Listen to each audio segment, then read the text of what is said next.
Hello எல்லாரும் எப்படி இருக்கீங்க? இந்த vlogல என்ன பார்க்க போகிறோன்னா ஆப்பம் அண்ட் தேங்காய் பால் ரெசிபி ஒரு vlogல இன்க்ளூட் பண்ண மாதிரி காமிக்க போகிறேன். ஆப்பம் வந்துட்டு ஒவ்வொருத்தவங்க ஒவ்வொரு மாதிரி பண்ணுவாங்க. நான் பண்ணுற ஸ்டைலில் உங்கள் கூட ஷேர் பண்ணுறேன். முந்தின நாள் நைட்டே நான் அரிசிலாம் எடுத்து வச்சுருவேன். ஸோ அந்த மாதிரி 2.5 கப் அளவுக்கு இட்லி அரிசி இருக்குல்ல, அது வந்து எடுத்துக்கிறேன். அதில் சரி பாதி வந்துட்டு பச்சரிசி, அதாவது 1.25 கப் வந்துட்டு நான் பச்சரிசி எடுத்திருக்கேன். மாவு பச்சரிசின்னு கேட்டிங்கன்னா உங்களுக்கு கிடைக்கும்.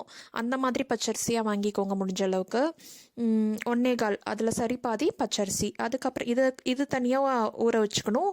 இதே வந்துட்டு உளுந்து அந்த படியில் வந்துட்டு 1/4 படி அளவுக்கு உளுந்து வந்துட்டு ரொம்ப தேவையில்லை. ஒரு 4 ஸ்பூன் அளவுக்கு வெந்தயம், இது தனியாக ஊற வச்சுக்கணும். இதை நான் நைட் எடுத்து வச்சிடுறேன். மார்னிங் தான் இதை ஊற வைப்பேன். அப்புறம் வந்துட்டு நான் இதெல்லாம் அரைக்கிறதுனால ஸோ நாளைக்கு வந்துட்டு வடையும் போடலாம் அப்படின்னு சொல்லிட்டு மெதுவடைக்கும் நான் சேர்த்து எடுத்து வச்சுருக்கேன். நெக்ஸ்ட் டே மார்னிங் நம்ம பார்க்கலாம்.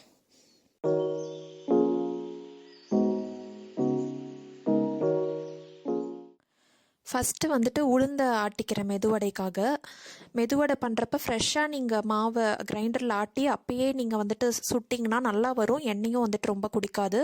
ரொம்ப தண்ணி தெளிக்காமல் முடிஞ்ச அளவுக்கு கம்மியாக தெளித்து ஆனால் நல்லா பூத்து வர்ற அளவுக்கு அரைச்சிக்கணும். ஒழுங்காக அரையாட்டியும் வந்துட்டு மெதுவடை நல்லா ஃப்ளஃபியாக இருக்காது.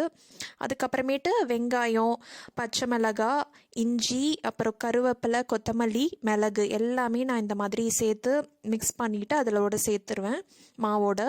அப்புறம் வந்துட்டு ஒயிட் சட்னி, தேங்காய் சட்னியும் அன்றைக்கி அரைக்கிறேன். அன்றைக்கி என்ன பிரேக்ஃபாஸ்ட்னால் பொங்கல், தேங்காய் சட்னி, லெஃப்ட் ஓவர் சாம்பார் இருந்துச்சு. ஸோ சாம்பார், மெதுவடை, இதுதான் இன்றைக்கி பிரேக்ஃபாஸ்ட்டு. அப்புறம் மாவு எடுத்த பிறகு இந்த மாதிரி நல்லா அடிச்சுக்கணும். உப்பு சேர்த்து நல்லா அடிச்சுட்டு அதுக்கப்புறமேட்டு நம்ம அந்த வெங்காயம் இதெல்லாம் போட்டு நல்லா மிக்ஸ் பண்ணிவிட்டு கையில் தண்ணி தொட்டு போட்டோம்னா நல்லா வரும். நல்லா சாஃப்டாக இருக்கும். அதே சமயம் வந்துட்டு எண்ணெய் ரொம்ப குடிக்காது. ஃப்ரெஷ்ஷாக நீங்கள் போட்டிங்கன்னா மாவை நான் ஃப்ரிட்ஜில் எடுத்து வச்சுட்டு போட்டு பார்த்துருக்கேன். அப்படி பண்ணால் வந்துட்டு எண்ணெய் குடிக்குது வடை. இந்த மாதிரி போடுறப்ப எண்ணெய் குடிக்கலாம். நல்லா டிஃப்ரென்ஸ் தெரியுது. வடை வந்துட்டு நான் காலையில் சாப்பிட்றது எங்கள் எல்லாத்துக்குமே ரொம்ப பிடிக்கும். சாம்பாரோடு அதுவும் முக்கியமாக சாப்பிட்றதுக்கு. எது இருக்கோ அப்போதைக்கு இட்லி இல்லை பொங்கல், மூடுக்கு ஏற்ற மாதிரி. அன்றைக்கி நல்லா மழை வரையா, ஸோ பொங்கல் செய்யலான்னு தோணுச்சு. ஸோ அன்றைக்கி வந்துட்டு பொங்கல் வந்துட்டு ரொம்ப செய்யலை. சரி வடை செய்கிறதுனால கொஞ்சம் பொங்கல் தான் ஆளாளுக்கு வச்சுப்போம். ஸோ அதுதான் அன்றைக்கி பிரேக்ஃபாஸ்ட். உங்களுக்கு இந்த காம்போ பிடிக்குமா அப்படின்னு சொல்லிட்டு சொல்லுங்கள். வடை எல்லாமே சைட் பை சைட் சுட்டு எடுத்தாச்சு. ரொம்ப நல்லா வந்துருந்துச்சு. நல்லா கிறிஸ்பியாக உள்ளே வந்துட்டு நல்லா சாஃப்டாக சூப்பராக வந்துருந்துச்சு. இதோட நீங்கள் கொஞ்சமாக அரிசி சேர்த்து கூட பண்ணலாம். நான் வந்துட்டு இன்றைக்கி ப்ளெயினாக வந்துட்டு உளுந்து மட்டும்தான் போட்டு பண்ணேன். அதுவே ரொம்ப நல்லா வந்துருந்துச்சு. இதெல்லாம் தான். சட்னி அரைச்சாச்சு. சாம்பார் மட்டும் நேற்று வச்ச சாம்பார் தான். ஸோ அப்போ தான் பிரேக்ஃபாஸ்ட்டும் கொஞ்சம் ஈஸியாகவும் முடிஞ்சிடும். ரித்வாக்கு 2 வடை. ஃபஸ்ட்டு பொங்கல் அவனுக்கு ரொம்ப விரும்பி சாப்பிட மாட்டான். ஸோ 2 வடை வச்சுட்டேன். பொங்கல் யாராவது பக்கத்துலேருந்து ஊட்டி விட்டால் தான் சார் சாப்பிடுவார்.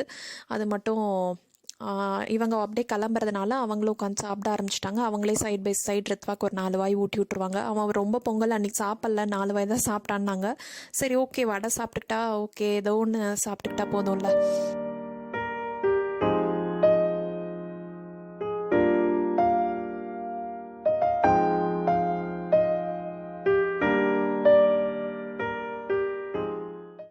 அப்புறம் லஞ்சுக்கு என்ன பண்ணிகிட்ருக்கேன்னா பீட்ரூட் பொரியல் மாதிரி பண்ணி ரைஸ்க்கு போட்டுக்கலாம் அப்படின்னு சொல்லிட்டு கொஞ்சம் வேலை இருந்துச்சுன்னா லஞ்சு சிம்பிளாக பண்ணிப்பேன். இந்த மாதிரி பீட்ரூட் ரைஸ். அப்புறம் எங்கள் வீட்டில் ரசம், தயிர் எப்பொழுதுமே இருக்கும். ஸோ ரசம், தயிர் அதெல்லாம் இருக்குது. சின்ன பீட்ரூட்டை வந்துட்டு எனக்கு ரொம்ப அந்த கிரேட் பண்ணி அப்படி போடுறத விட நல்லா பொடியாக நறுக்கி இந்த மாதிரி போட்டு ரைஸில் சாப்பிட்றது எங்களுக்கு பிடிக்கும். ஸோ அந்த மாதிரி தான் நான் ப்ரிப்பேர் பண்ணுறேன். இதெல்லாம் இது பண்ணிட்டு தான் நான் பிரேக்ஃபாஸ்ட் சாப்பிட போனேன். எனக்கு எப்பொழுதும் காலையில் இந்த லஞ்ச் வேலை எல்லா வேலையும் முடிஞ்சிருச்சுனா தான் அப்போ நிம்மதியாக உட்காந்து சாப்பிட்ட மாதிரி இருக்கும். ஸோ அதுக்கப்புறம் அதெல்லாம் வேக வச்சுட்டு தண்ணி ஊற்றி வச்சுட்டு அப்புறமேட்டு நான் வந்து உட்காந்து பொறுமையாக சாப்பிட்டுட்டு இருந்தேன். இதுதான் எங்களுடைய பிரேக்ஃபாஸ்ட் பிளேட்.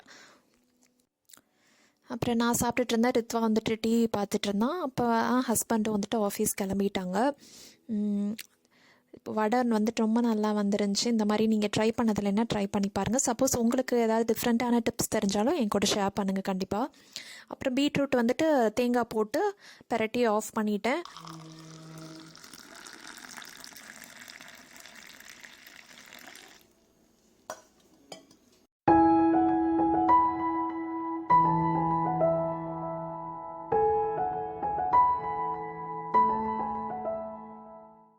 அப்புறம் ஆர்ஃபனேஜ்லேருந்து வந்து பழைய ட்ரெஸ்லாம் இருக்கா அப்படின்னு சொல்லிட்டு கேட்டிருந்தாங்க. அப்புறம் 2-3 பை இருந்துச்சு. என்னுடைய ட்ரெஸ்ஸு, பையன் ரித்வா ட்ரெஸ்ஸுக்கு மாதிரி எல்லா ட்ரெஸ்ஸுமே ஒரு 2-3 பேக்கில் இருந்துச்சு. அதை போய் கொடுத்துட்டு வந்தேன்.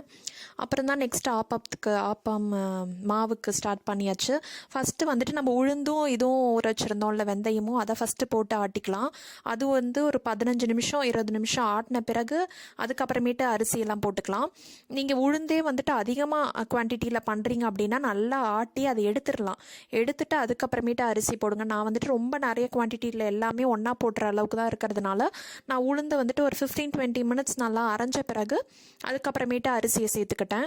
அரிசி சேர்த்த பிறகு ஒரு தேங்காய், பெரிய தேங்காவாக இருந்தால் அரை மூடி போதும், சின்ன தேங்காவாக இருந்தாலும் ஒரு முழு தேங்காவே சேர்த்துடலாம். நான் பெரிய தேங்காய்னால அரை மூடி இதை வந்துட்டு சேர்த்துட்டேன். இதை வந்துட்டு நல்லா அரையட்டும் ஒரு 1/2 hour. உங்களுக்கு ரொம்ப பேஸ்ட்டாக மை மாதிரி அரையாது, தேங்காய் போட்டிருக்கிறதுனால. கொஞ்சம் ஒரு பாயிண்ட் வந்துட்டு கொஞ்சம் தேங்காய் இருக்கனால நரன்னு இருக்கும். பட் பரவாயில்ல, அது வந்துட்டு நம்ம மாவு கரைச்சி ஊற்றும் போது ஒன்றுமே தெரியாது. இது வந்து சரியாக இருக்கு. நான் இப்போ எடுத்துட்றேன். இதுவும் அதே மாதிரி தான், நார்மல் மாவு மாதிரி தான். ஒரு 7-8 மணி நேரம் நல்லா புளிக்கணும். சைட் பை சைடு ஒலை காஞ்சிடுச்சு. மதிய சாப்பாட்டுக்கு போட்டிருக்கேன். அப்புறம் இதில் தேவையான அளவு உப்பு போட்டு கரைச்சி மூடி வச்சாச்சு. அரிசியும் போட்டாச்சு. அப்புறம் இவங்க தான் பார்த்திங்கன்னா எனக்கு வந்துட்டு ஹெல்ப் பண்ணுறாக்கா. டெய்லி வருவாங்க. வீடு க்ளீன் பண்ணுறதுலேருந்து பாத்திரம் கழுவி கொடுக்கறது எல்லாமே இவங்க தான் பண்ணுவாங்க. எனக்கு இவங்க ஒரு நாள் வராட்டி கூட எனக்கு செம்ம கஷ்டமாக போயிடும். செம்ம க்ளீனாக சுத்தமாக நான் பண்ணுறத விட இவங்க எனக்கு அழகாக நீட்டாக பண்ணி கொடுத்துருவாங்க. ரித்வா பிறந்து 9th மந்த்லேருந்தே எனக்கு இவங்க தான் வராங்க. ஒரு 4 years மேலேயே ஆகுது. இந்த வீடியோ மூலமாகவும் அவங்களுக்கு ஒரு பெரிய தேங்க்ஸ் சொல்லிக்கிறேன். தேங்க்யூ ஜெயாக்கா.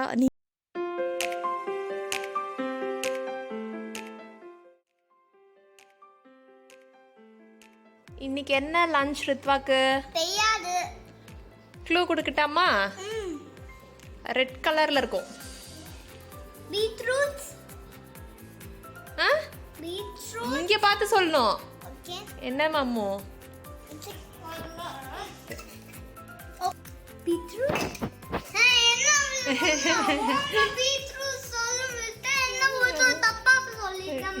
சும்மா மதியம் 2 பேரும் சாப்பிட்டோம். பீட்ரூட் ரைஸ், ரசம் ரைஸ், தயிர் சாதம் இந்த மாதிரி தான் சாப்பிட்டு நாங்கள் அன்றைக்கி கிளைமேட் நல்லா இருந்துச்சு.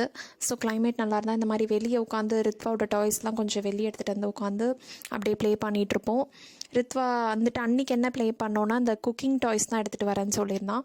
ஸோ இது எல்லாம் எடுத்துகிட்டு வந்து வச்சு குக்கிங் டாய்ஸ் எல்லாருமே இது கண்டிப்பாக விளாண்டுருப்பீங்கன்னு நினைக்கிறேன் உங்கள் கிட்டோட. நீங்கள் என்ன உங்கள் பசங்கக்கிட்ட சமைச்சு தர சொல்லி கேட்டு சாப்பிடுவீங்க அப்படின்னு சொல்லிட்டு கமெண்ட் பண்ணுங்கள். இன்ட்ரெஸ்டிங்காக இருக்கும்னு நினைக்கிறேன். நான் வந்துட்டு சிக்கன் சொல்லுவேன், அப்புறம் வந்துட்டு பிரியாணி, புலாவ் அந்த மாதிரி சொல்லுவேன். அப்புறம் சப்பாத்தி, பன்னீர் மசாலா செஞ்சு தான் சொல்லுவேன். அதெல்லாம் அவனுக்கு இன்ட்ரெஸ்டிங்காக பண்ணி கொடுத்துட்ருப்பான். அப்புறம் ப்ரெட்டு ரித்வாக்கு பிடிக்கும், அதனால் ப்ரெட்டு சொல்லுவேன்னா அதுவும் அந்த டோஸ்டர் மாதிரி ஒன்று இருக்கும், அதில் பண்ணி கொடுப்பான். ஜாம் எடுத்து கொடுப்பான், ஃப்ரிட்ஜை திறந்து இதை ஜாம் எடுத்து அப்ளை பண்ணிலாம் கொடுப்பான். இந்த மாதிரி தான் நாங்கள் ப்ளே பண்ணிகிட்ருப்போம்.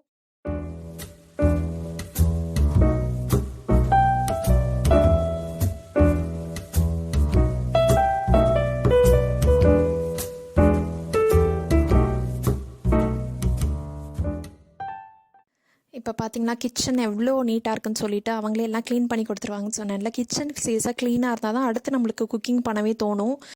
அன்றைக்கி என்ன டின்னர்னா தோசை தான். தோசை வித் கெட்டி சட்னியும் அப்புறம் குயிக்கான தக்காளி குழம்பு மாதிரி ஒன்று பண்ணினேன். அன்றைக்கி தான் ட்ரை பண்ணேன், பரவாயில்லாமல் வந்துச்சுன்னு சொல்லலாம். அப்புறம் வந்துட்டு ஆப்பத்துக்கு பார்த்திங்களா மாவு எவ்வளோ பொங்கி வந்துருச்சு அப்படின்னு சொல்லிட்டு நல்லா இந்த மாதிரி. ஆனால் பட் மாவு நல்லா திக்காக இருந்துச்சு. ஸோ வந்துட்டு அடுத்த நாள் தேவைக்கு ஏற்ற மாதிரி மாவு எடுத்துகிட்டு அதில் தண்ணி கரைச்சிக்கிட்டோம். அன்றைக்கி ஆக்சுவலாக சண்டே. ஸோ ரித்வாப்பாவும் காலையில் எங்கே கிளம்புவாங்க, இது கறி வாங்க தான்.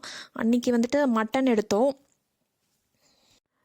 ஏன்னா ஆப்ப மாவு தான் இருக்குல்ல, ஒரு நாள் வந்துட்டு தேங்காய் பால் செஞ்சுட்டு ஒரு நாள் வந்துட்டு மட்டன் கறியும் நல்லாயிருக்கும் ஆப்பத்துக்கு. ஸோ அதனால தான் சரி மட்டன் நல்லாயிருக்கும்னு சொல்லிட்டு அன்றைக்கி அது வாங்கிட்டு வர சொன்னேன். அப்புறம் ஆப்பம் தேங்காய் பால் செய்ய ஆரம்பிச்சிடலாம். தேங்காய் பாலுக்கு வந்து நிறையா, ஒரு சின்ன தேங்காய் இருந்தால் ஃபுல் தேங்காவையும் போட்டுடலாம். அதோட 4 ஏலக்காவையும் சேர்த்து ஃபஸ்ட்டு ஜஸ்ட்டு சும்மா ஓட்டிட்டு அதுக்கப்புறமேட்டு வெதுவெதுப்பான தண்ணி ஊற்றினா நல்ல தேங்காய் பால், ஃபஸ்ட்டு தேங்காய் பால் நல்லா கிடைக்கும். ஸோ நான் கொஞ்சம் ஹாட் வாட்டர் மாதிரி தான் அதை வந்துட்டு ஊற்றி எடுத்துக்கிட்டேன் ஃபஸ்ட்டு தேங்காய் பால். அடுத்து 2வது 3வதுலாம் கொஞ்சம் தண்ணியாக எடுத்து தனியாக வச்சுக்கிட்டேன்.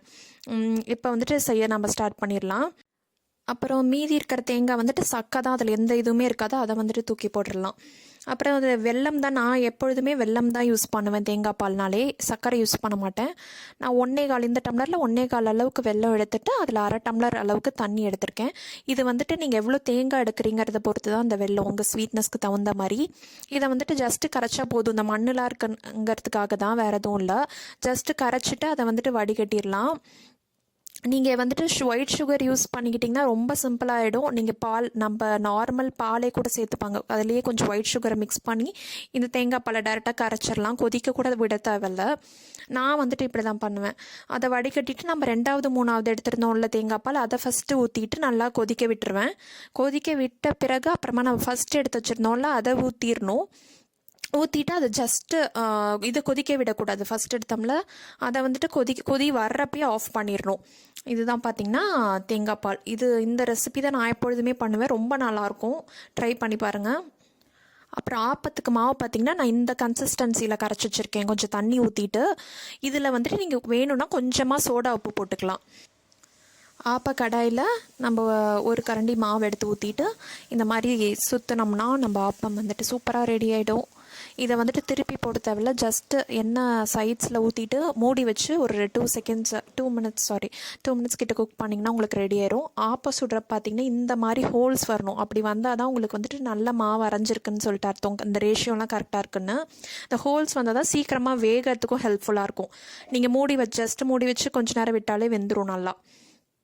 அவ்வளோதான், நம்ம ஆப்பம் சூப்பராக ரெடி ஆகிடுச்சு. இதில் தேங்காய் பால் ஊற்றி சாப்பிட்டா அவ்வளோ சூப்பராக இருக்கும். இதே மாதிரி எல்லா ஆப்பமும் ஊற்றிக்கலாம். என்னுடைய ஹஸ்பண்டும் என்னோடய பையனும் சாப்பிட்டுட்டு எப்படி இருக்குன்னு சொல்கிறாங்க, என்னன்னு கேளுங்க. கரெக்டாக இருக்கலாம்.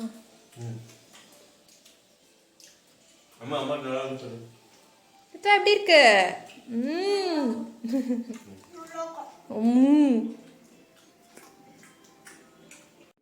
அவங்களுக்கெலாம் அப்புறம் சுட்டுட்டு அப்புறம் நான் சாப்பிட ஆரம்பிச்சிட்டேன்.